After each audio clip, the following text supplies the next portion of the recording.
Ngoba bana wali mwekede Rwanda jobo bifuna omuntu gakuwandulira abo mubamanyi kati nno tugenda kutandika campaign abo banyarwanda be bali mukola ebyo tugenda kutandika campaign abo abantu abali mu kuvuma abantu bafenga babafuula emomboze babawandulira nti bw'abatuuse ku mbaga taata we ne maama we neki muyiboka mwe ne mugamba nti embaga tugizise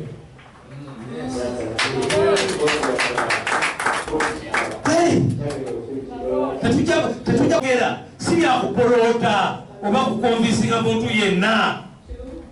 bino bigambo bya Bwakatonda abanyarwanda batuuse ku kisenge abantu batandise okwetta committing suicide umuntu akiyahura nga alabye nti ensi yonna ekomye atunze ekibanja kye agenze ku internal affairs bamugambye we tosana kuyimirira wano genda ononye woyimirira n'amaliriza n'agamba ati kangule petroli neyo kye kubanga ensi ekoze eki biyale ng'omusajja wa kabaka ow'ekitiibwa Kayitana Simoni ng'atuula mu lukiiko n'ensalako ng'atuula mu gundi ng'atuula ku lukiiko olukulu olw'amateeka nga namula eggwanga Uganda nga namula amateeka era nga neyita Munyarwanda era nesigala nga ne munnamateeka ndowooza amateeka gabeera gundi justice kitegeeza bwenkanya kati bwenkanya kibwoba owadde eggwanga akati awo ensi weetuusizza abantu kirimu obuzibu bunene njagala mutegeere kubanga taata w'omutuufu bw'afa gwe tosobola kuobadde certificate ye kubanga gwe ng'oyagala obeera administrator w'estate ye oyagala biki gujja kugenda okusika yendaga muntu ng'eyogera bazadde bo balala omuyaya ajja kuva erusebenju atwale ettaka lya kitaawo kubanga gwe si yakuzaala mu biwandiiko by'eggwanga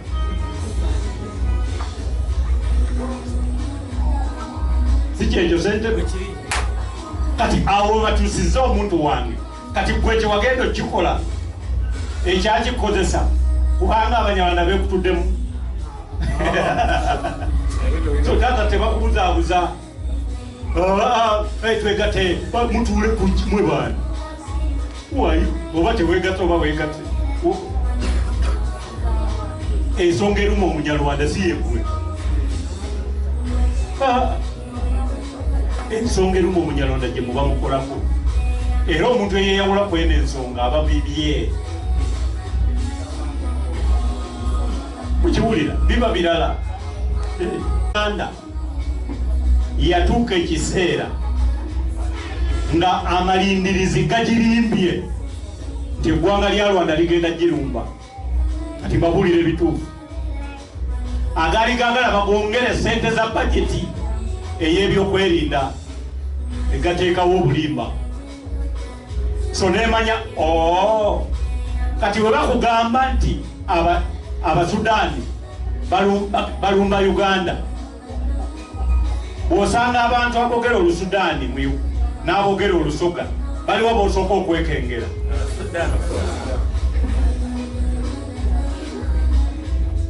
kati gavumenti buli muntu ayogera olunyarwanda neetandika omwekengera era egenda okusanga nga waliwo n'obuwaayiro bwesobola okukozesa kubanga babagambye nti bava eri ne bafuna ebintu bya wano ne babeera nga abawano ne batulumba ne batambiika ne bataki buno obusajja bwa security ani akulembera abanyarwanda I don't think that is your problem. Mwe kizibu kyammwe bw'osaba passport bw'osaba endagamuntu bw'osaba obifuna okitegeera kati abaagala kiryo kifuula nti kyekizibu kyammwe bali mu babuza waliwo omukwano gwange memba wa palamenti omu e Kenya yagenze n'ayimuka mu palamenti ng'anyiize nnyo ng'era abantu bali mu kwebuzaabuza n'agamba nti honorable speaker half of this parliament are stupid ng'anyiize kakati nga mumanyi amateeka ga palamenti gagamba sazaamu kisaza emu eyo silulumira palamenti toyinza kuyimuka noga nti ekitundu kiramba ekya palamenti eno basiru naifuka n'agamba kale kankimenyeewo. Honorable Speaker, half of this parliament are not stupid. Kale kimenyeewo.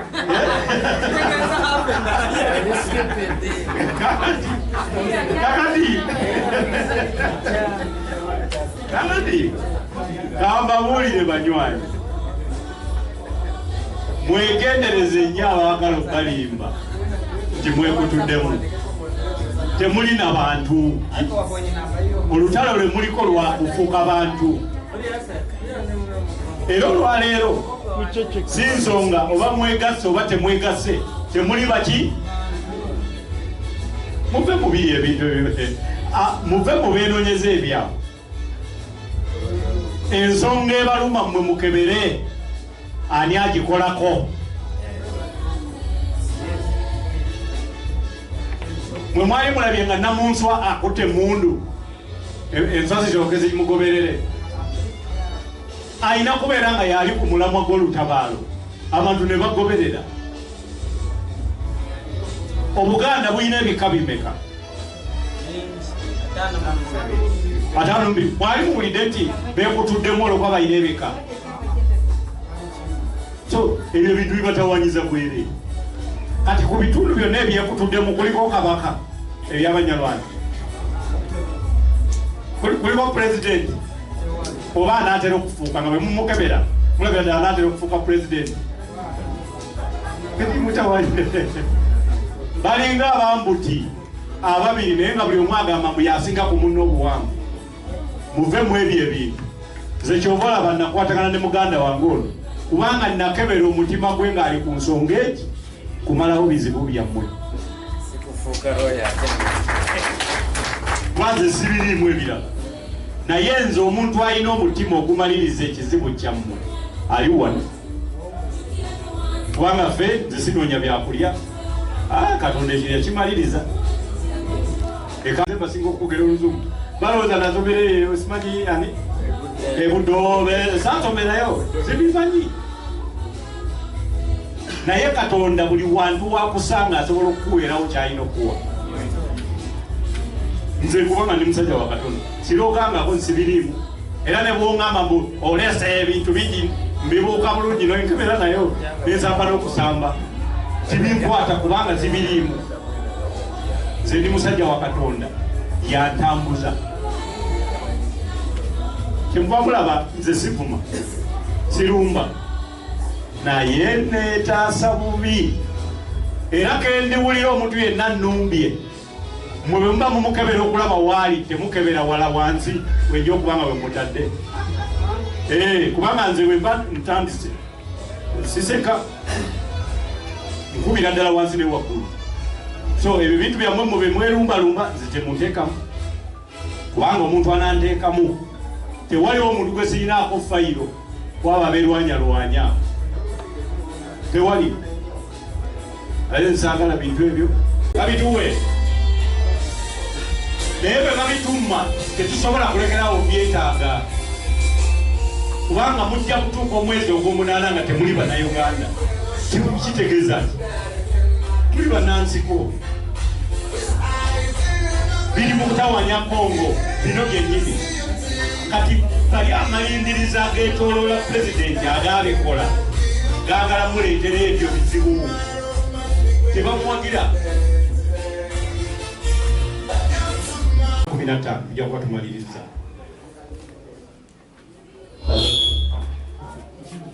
Njagala mutegeere nti waliwo akaseera akazibu akatwolekera singa tetukola mu nsonga enusaabwe,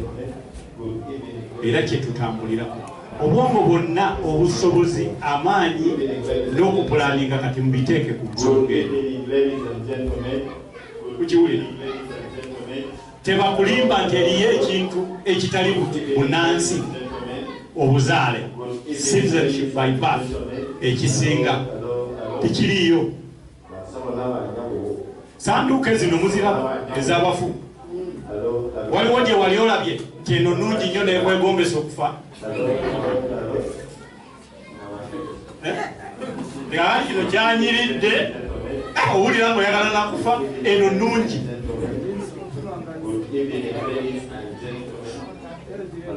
olaba tutya n'okukola eddambe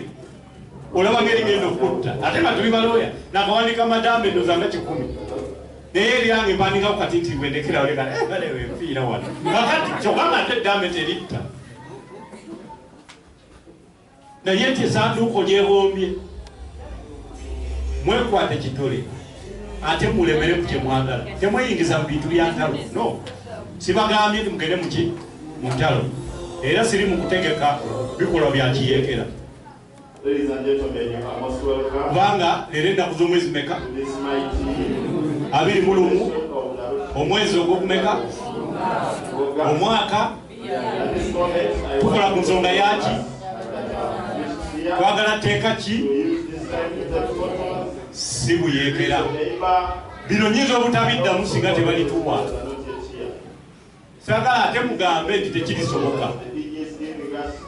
ate webatatubatteeka tubatuzaako so temututiisatiisa naye nga tetulina okukola olunaku olwaleero kusaba nemubuuza onoonyayo aga nti mbadde njagala micungwa nemugamba nti tosobola kufuna micungwa omuti gwa muyembe naga nti era yensonga lwaki nzikirira giriiyo kamba eriyo abantu nga ebbanga lyonna alina byasobola okwogera naye ngaebirimu amagezi biki bitono temutambulira ku bigambo mutambulire ku mateeka mubere n'omukululo fe twali bato ng'olutalo olwanunula Rwanda lutandika naye njagala okutegeeza mu kisulo gye twali nga abaana bazuukuka ku ssaawa 9 ogw'ekiro nga tewaliwo yagambye munne naye buli omu ne yeesanga we mutuula nga mupulaninga naye nga muli bato ssaawa 9 ogw'ekiro era olubayita naturalization sooka ombulire bunansi kyobulala bwobadde nawe obuyina kati ogenda kusuula luki kuli muna Uganda you don't naturalize you a citizen of the Republic of Uganda by birth so mubabulire tebababuzaabuza kubanga biri ebye naturalization obeera oyina kati byotakyayinza kwegattako tojja kubeera pulezidenti wa ggwanga bambi kitawe mwe mulowooza nti gwe okufuuka pulezidenti w'eggwanga olina kwesimbawo binayisa yesimbawo kino ekintu kisobola okunoonyayo ne kikufuuka eyo gy'oli twalina akasajja wano bakayitanga Cosmas Adiebo nga kasomesa kenywera omwenge ne kakebera n'entobo y'ekikopo mukabadde kanywera yawulira bamuyita alaba abasajja abagirayo bati akamerika tibankwatira tisina kyenkoze nga bamukimye nti kiki gwe prime minister wa Uganda yasobola kulowooza baagala mutiisatiisa n'anonyereza kati ng'omusajja eyasoma yasobola kulowooza mbu olunaku lwakulimba April 1st paka ne bamuyitiramu ne bamutwala mu motoka ne bamupimako essuuti n'afuuka prime minister. Akati bw'ofuuka prime minister kitegeeza osobola n'okufuuka vice president naye gwe bw'oba oli naturalize tosobola kubanga tosobola kufuuka president kati omuntu atasobola kubeera president tosobola kubeera vice chief abantu ebintu ebimu tebabimanyi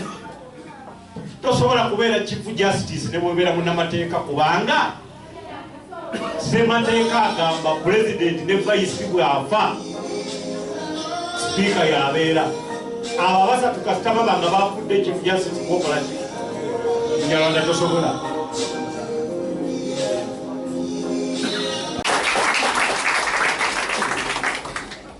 abadde takiwuliranga era abadde naye takimanyi nti ekyamazima temukyali mu ssemateeka ye ng'amanyi yabakola ki kubanga ye kennyini alowooza yabagamba nti abanyarwanda babeere mu tteeka ne babateekamu bano abaakola ekintu ekyo bo baakola buyaaye kubanga baamanya mwakola kinene mu lutalo lwamuleetako ate abagambye muteekemu ebisanja bimeka nze nveeko kati bo batandikirawo okupima bano bwe tubaleka mu ssemateeka bagenda tutwalako kwa pulezidenti bali nnyo ku mwanjo ne batega akalipo kati akalipo nakati ayogera okeberayo nga munange yakyaliko ate abasinga kati emyaka gye bawezezza tebakyalaba kiro nasobola gobambata nagikwata kakade yewaali nze njagala nnyo okwogera amazima oli ne bwankyawa naye nga amazima ngakoze ki kuba siina kyenoonya kirala nze nafuna kwolesebwa Simon ono agenda okunkubira nga nina naffe twalekeddewo okuwakanya omuntu abayita abaki neffe situgenda kibayita naye ffe tetugenda kuddamu okuwakanya muntu yenna bwe tusanga abayisa abaki mu 1926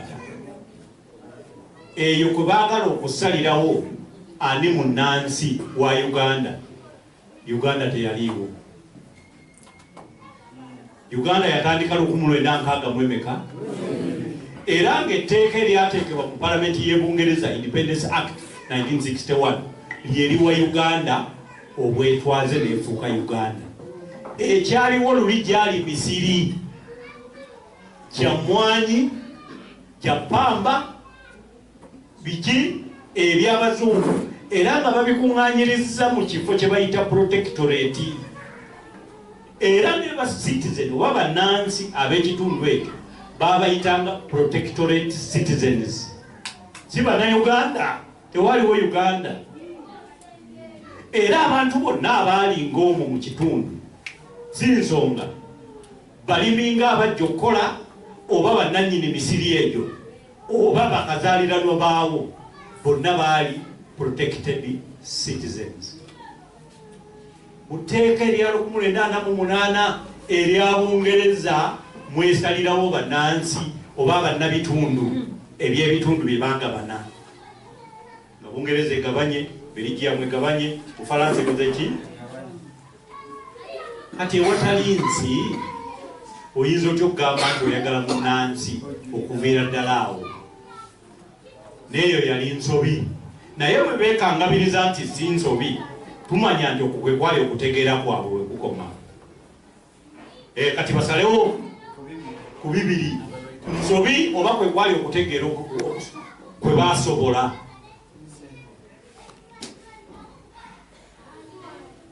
manyi bakugamba kubanga omunyalwanda oli gwe baateeka mu ssemateeka nkugambye ye yeeyita birala naye bw'oba oyagala okubeera nga gwe munyalwanda oli gwe baateeka mu ssemateeka Ssentebe akugambye nti olina okuba nga mu 1926 omu ku bazadde bo yali ku lisiti ey'abannansangwa aba Uganda indigenous ethnic groups. Kati lisiti eyo ne bwokebera mu Uganda ne bwokebera mu libraries eziri e Bungereza kubanze gye nsinga ate okujja ebyafaayo bya Uganda ebisinga okuba ebingi ate bwe munnange eri be babirina tewaliyo lisiti yali ekoleddwa ng'erina amannya aga indigenous ethnic groups. Kitegeeza ki nti bw'ogenda ku mmeeza ng'olina ky'ogenda okusaba oyo agituddeko ye yeesalirawo oba gw'oyita oba tokola ki. Naye ebyo byonna nga byakolebwa bwe bityo mwenna abali wano abava mu bitundu by'emmenya ekisolo Kabale n'entunga mu muwanika emikono zeeyiwuyo omu nga ku kyalo mumanyiddwa essaawa eno muguza amataka mumaze ogagula waliwo abantu abaagala ogatwala nga balowooza bajja tutiisatiisa abanyarwanda tetugenda kukkiriza bino. Eno ye message gye njagala mugende mubuulire buli muntu yenna omunyarwanda oyo yepanka bw'azimbye ennyumba buli we bajja ku munyarwanda passport buli we bajja ku muntu wo national ID tegeeza nti oli mu lusuubo bwe bamaliriza abo bolowooza nti bali wansi bajja ku kalina balinya madaala mukitegero bate mukitegero bino ebintu bye tuli mu kwogera waliwo abaana baffe abamaze okusoma oweredde abaana banoonyeza omulimu bakumumye wano agambye nti kaŋŋendeko e Dubai nkubeki ne passport bakoze eki kati oba olowooza oyo omwana agendagendawo bwetumalaawo nti tukube mu ngalo buli ajja zino ensonga mbabuulire era mbagadde nnyo Banyarwanda mmwe kyate tuluddewo ne mutuula ne mutulinda muli basajja kujjako national ID ategeeza nti tosaanye kubeera yadde n'oluku ku ttaka omuntu buli bwakujjako national ID abaakulaga nti weekyekinge oyimiridde wakyamu omuntu buli bwakujjako national ID abakulaga nti toyina mugaso mpozi nga abantu b'emitinze wano mpozi nga tebava mu Uganda nga tewazaalibwa mu Uganda mu mwaka gw'1962 Uganda lwe yafuuka eggwanga Uganda Abanyarwanda mu sensasi mu mbalirire yaliwo bali namba 5 ku mawanga gaali gasinga abantu abangi mu ggwanga ki mu 95 ne wajjawo abantu bannakigwanyizi ne bafuula Abanyarwanda emmomboze ne bagamba nti gwe okubeera munnauganda olina okukakasa nti ova ku ggwanga eryaliwo erya 1926 nebaza nnyo omusajja Mukasambidde Dr. Mukasambidde nkwebaza nnyo abantu baze wano balimba abantu nze Majesty wegundi nze looya wegundi nze nga tosobola kuyimirira ku mazima kulwanirira ggwanga lyo okasizza ki eggwanga lyo bwe bakujjako obunansi obeera osigadde nga nkimanyi bulungi nti Abanyarwanda muli bantu bakozi